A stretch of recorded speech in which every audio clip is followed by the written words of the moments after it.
Scheme जो है वो आपको अब सारी सॉल्व करवा दी है। ठीक है, आपने वीडियो पूरी देखनी है और आपको इस वीडियो में जो है वो पेपर का रिव्यू भी करवा देंगे। ठीक है, पेपर किस तरह आएगा। अस्सलाम वालेकुम दोस्तों, अब हमारे पास है स्कीम नाइन्थ क्लास की 2026 में जो पेपर आएगा उस पेपर के मुताबिक हमारे पास ये स्कीम है। इस स्कीम का फ़ायदा उन स्टूडेंट को भी है जो कि पूरे के पूरे मार्क्स लेना चाहते हैं। ठीक है, और इसका फ़ायदा उनको भी है जो सिर्फ पास होना चाहते हैं। ठीक है, तो स्टार्ट करते हैं इसका क्वेश्चन नंबर 1। ठीक है, इस स्कीम को मद्देनज़र रखते हुए ही पूरा पेपर बनेगा आपका। ठीक है, अगर तो इस स्कीम को कोई अच्छे तरीके से कर लेता है, ठीक है, तो वो उसके लिए तो ये बहुत फ़ायदेमंद होगी। अगर तो इसमें से भी आप स्कीम के बावजूद भी आप गिने चुने भी कर लेते हैं ना, तो फिर भी आप अच्छे नंबरों से पास हो जाएंगे। चैप्टर नंबर 1 में से जो है वो हमको एक MCQs आएगा। और चैप्टर 2 जो है इसके बाद इसमें भी हमारे पास एक MCQs आएगा। और चैप्टर नंबर 3 है, इसमें से दो MCQs आएंगे। चैप्टर नंबर 4 में से आपको भी दो MCQs आएंगे। चैप्टर नंबर 5 में से भी आपको दो MCQs आएंगे। चैप्टर नंबर 6 जो है इसमें से भी आपको जो है वो दो MCQs आएंगे। चैप्टर नंबर 7 है, इसमें से आपको एक MCQs आएगा। चैप्टर नंबर 8 में से जो है वो आपको MCQs आ भी सकता है और नहीं भी आ सकता, लेकिन जो सिलेबस के मुताबिक है उसमें से तो चैप्टर नंबर में से कोई MCQs नहीं आएगा। ठीक है, फिर भी आप इसके कुछ जिस अगर तो इसमें कोई शॉर्ट क्वेश्चन हुआ तो वो डेफिनेशन हुई उसको कर लीजिएगा, फिर भी पता नहीं होता है MCQ आ जाए तो फिर आपका एक नंबर ज़ाया होगा अगर आप ना करेंगे। तो चैप्टर नंबर 9 है, उसमें से एक आएगा। चैप्टर नंबर 10 में से भी एक MCQs आएगा। चैप्टर नंबर 11 है, उसमें से एक MCQs आएगा। 12 में से भी एक MCQs आएगा। चैप्टर नंबर 13 में से भी आपको जो है वो एक MCQs आएगा। तो ये MCQs जो हैं ये अगर आपकी एक्सरसाइज में MCQs दिए गए हैं, ठीक है, आपने वो MCQs कर लेने हैं। उनमें से जो है वो 10 MCQ तो वो एक्सरसाइज वाले आएंगे। ऊपर वाले जो 5 MCQs हैं वो आपके जो है वो शॉर्ट क्वेश्चन बुक के अंदर जो होंगे या डेफिनेशंस होंगे उनकी बिना पर जो है ये बाकी के 5 MCQs जो हैं वो आएंगे। ठीक है, क्वेश्चन नंबर 1 जो है वो इसमें 50 मार्क्स का होता है। ठीक है, 15 MCQs आएंगे 15 नंबर के। इसके बाद आपका आ जाता है क्वेश्चन नंबर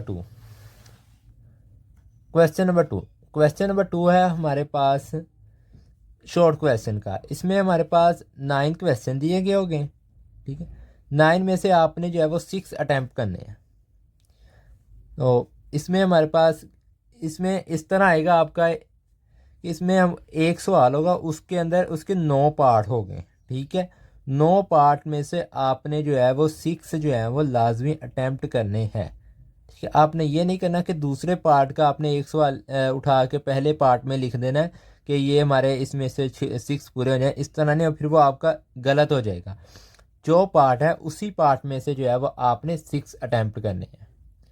तो इसमें इसकी भी स्कीम देख लेते हैं। इसमें चैप्टर 1 जो है, चैप्टर 1 में से हमको 2 शॉर्ट क्वेश्चन आएंगे। ठीक है, और चैप्टर नंबर 2 में से भी हमको दो दो आएंगे। चैप्टर 3 में से हमको दो आएंगे।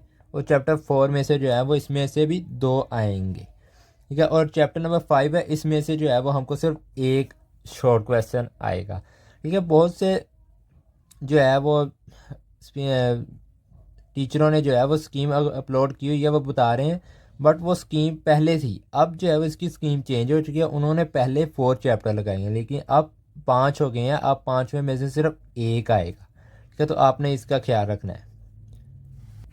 क्वेश्चन नंबर 3 है, इसमें भी जो है वो हमारे पास 9 क्वेश्चन होंगे। ठीक है, यानी कि 9 पार्ट होंगे। उसमें आपने 9 पार्ट होंगे, उसमें से आपने 6 अटैम्प्ट करने हैं। तो ये 12 नंबर का क्वेश्चन है। इसमें चैप्टर नंबर 6, 7 और 9, 6 में से 3 आएंगे, 7 में से 3 आएंगे और 9 में से आपको जो है वो यहाँ पर 3 आएंगे। तो ऊपर MCQs में आ जाएं, इसमें भी आपको बता देते हैं ज़्यादा चांस से जो आने हैं। ये जिस चैप्टर में से एक एक MCQs आएगा ना, ये तो तकरीबन आपके जो है वो एक्सरसाइज में से ही आएंगे।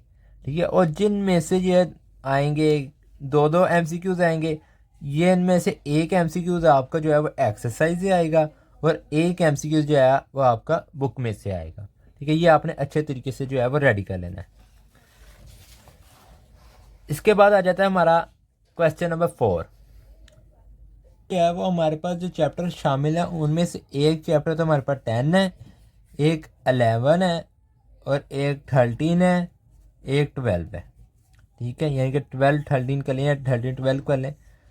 तो इसमें हमारे पास जो है वो चैप्टर नंबर 10 जो है, ठीक है, उसमें से आपको 2 आएंगे, इसमें से भी आपको 2 आएंगे और चैप्टर नंबर 30 में से भी आपको 2 आएंगे और 3 जो है वो आपके इसमें से आएंगे। 3 शॉर्ट क्वेश्चन, 3 शॉर्ट क्वेश्चन आपके। ये चैप्टर नंबर 12 बहुत इंपॉर्टेंट चैप्टर है। ठीक है, इसको आपने जो है वो सिर्फ शॉर्ट के लिहाज से करना है। ठीक है, लॉन्ग इसमें से नहीं आएगा। अब लॉन्ग का आपको बता देते हैं। लॉन्ग के लिए आपके पेपर में आगे लिखा होगा पार्ट नंबर 2। ठीक है, पार्ट नंबर 2 लिखा होगा। पार्ट नंबर 2 में इसका जो है वो एक क्वेश्चन 8 नंबर का होगा। ठीक है, आपने एक क्वेश्चन नंबर 5 लिखा होगा, उसका ए बी पार्ट होगा। ए के 4 ए पहले पार्ट के भी जो ए वाला होगा उसके भी 4 नंबर है और बी वाले के भी 4 नंबर है। तो आपने ये दोनों करेंगे तो फिर आपको जो है वो इसके पूरे नंबर मिलने हैं 8 नंबर। आपने अब ये नहीं करना कि इसका आपको ए आता है दूसरे का बी आता है, दोनों को एक साथ लिख के क्वेश्चन नंबर 1 लिख देना है। क्वेश्चन नंबर 5 में जो है वो अब इसमें चैप्टर जो शामिल है क्वेश्चन नंबर 5 में, ए पार्ट जो है वो चैप्टर नंबर 1 में से, बी पार्ट जो है वो चैप्टर नंबर 2 में से, इधर लिख ले। ठीक है, ए पार्ट जो है वो चैप्टर नंबर 1 में से, बी पार्ट चैप्टर नंबर 2 में से। इसके बाद आ जाता है चैप्टर क्वेश्चन नंबर 6। इसमें भी उसी तरह ही आपने करना है जिस तरह ये किया हुआ है। ये इसका ए पार्ट जो है वो 3 में से है और बी पार्ट इसका 4 में से है, तो इसके भी 8 नंबर होंगे। और इसके बाद चैप्टर नंबर आ जाता है हमारा, क्वेश्चन नंबर जो है वो आ जाता है 7। इसका ए पार्ट जो है वो 5 में से आएगा और बी पार्ट जो है वो 6 में से आएगा। अब ये 3 क्वेश्चन है पार्ट 2 में।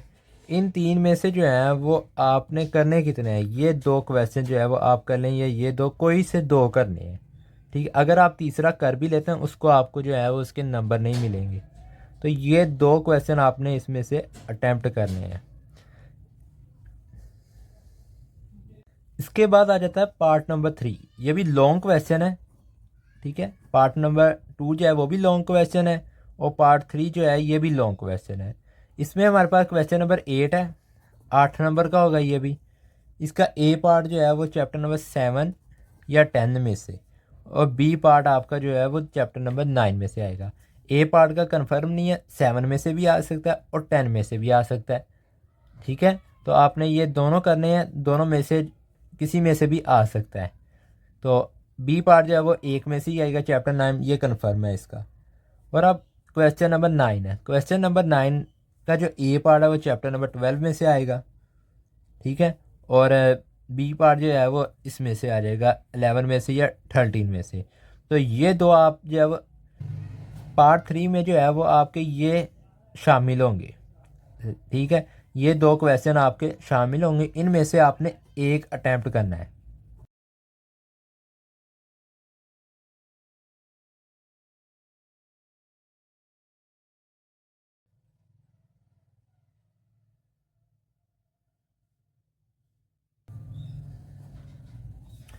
कोई सा एक जो है वो इसमें से आपने करना है, फिर आपको जो है वो उसके 8 नंबर मिले। पर करना ये कि इसका ए पार्ट करना है, इसका भी बी पार्ट करना है। अब ये नहीं करना कि इसका इसमें से आपने ए करना है, अब इसका ए पार्ट उठा लें, इसका बी पार्ट उठा के फिर आप उसको कह दें कि ये क्वेश्चन नंबर जो है वो भाई 8 है। तो इस तरह नहीं होगा। ठीक है, तो इस तरह आपके जो है वो जो आपने ए पार्ट किया वो भी गलत हो जाएगा, जो बी पार्ट किया वो भी आपका गलत हो जाएगा। तो आपने आपने इसका ए पार्ट भी सॉल्व करना है अब और बी आपने पार्ट भी करना सॉल्व ये कि करना है। ये समझ लें, अगर तो आपको वो कह रहे हैं 6 अटैम्प्ट करना है, तो आपने ये जो पार्ट आपको यहाँ पर दिए गए होंगे ना, उन्हीं में से आपने जो है वो 6 अटैम्प्ट करने हैं। ठीक है, ना कि आपने क्वेश्चन नंबर 2 का 3 इधर से कर लिए और 3 इधर से करके फिर आपने क्वेश्चन नंबर 2 का कंप्लीट कर देना। तो आपका जो लॉन्ग का सेक्शन होगा ना, लॉन्ग का सेक्शन भी आपको दिखा देते हैं। यहाँ पर पहला जो कोर्स था उसमें तो लॉन्ग का सिर्फ एक सेक्शन था। ठीक है, लेकिन अब जो है वो जो कोर्स 9 का चेंज हो गया है, उसमें आपके 2 सेक्शन 3 सेक्शन बन गए। एक सेक्शन आपका शॉर्ट क्वेश्चन का है और 2 सेक्शन जो है वो आपके लॉन्ग क्वेश्चन में है। ठीक है, वो किस तरह लॉन्ग सेक्शन, जैसे इसमें जो है वो क्वेश्चन 5 है, 5 क्वेश्चन है। ठीक है, आपने इनमें में से 3 करने हैं, लेकिन अब जो है वो 9th क्लास का न्यू सिलेबस है, उसके मुताबिक आपके पास यहाँ पर लॉन्ग के 2 सेक्शन होंगे। एक सेक्शन में आपको 3 क्वेश्चन दिए होंगे, आपने 2 करने हैं, और एक सेक्शन में जो है वो आपको 2 क्वेश्चन दिए होंगे और आपने 1 अटैम्प्ट करना है। तो अगर आप क्वेश्चन नंबर 5 अटैम्प्ट करते हैं, ठीक है, क्वेश्चन नंबर 5 का आपका ए पार्ट और बी पार्ट है, तो आपने इसका ए और बी पार्ट अगर आप कंप्लीट सोल्व करेंगे ना, तो फिर आपको जो है वो इसके 8 नंबर मिलने हैं। आपने ये नहीं करना कि इसका ए पार्ट उठा लेना है, इसका बी पार्ट उठा के फिर लिख देना है कि ये हमारे पास जो है वो क्वेश्चन नंबर 5 कंप्लीट हो गया। इस तरह आपका जो है वो ए पार्ट भी गलत होगा और बी पार्ट भी जो है वो गलत हो जाएगा। तो आपने ये ख्याल रखना है कि जो सवाल शुरू किया उसका ए पार्ट भी करें और बी पार्ट भी करें। अगर आपको बी पार्ट नहीं आता ना, उसको छोड़ दें, फिर आगे क्वेश्चन नंबर 6 की हेडिंग लगा कर ए पार्ट लिख लें। ठीक है, तो ये जो है वो आपको पेपर रिव्यू भी करवा दिया हुआ है। ठीक है, तो अब आपको समझ लगी होगी। तो अब हम मिलेंगे अपनी नेक्स्ट वीडियो में।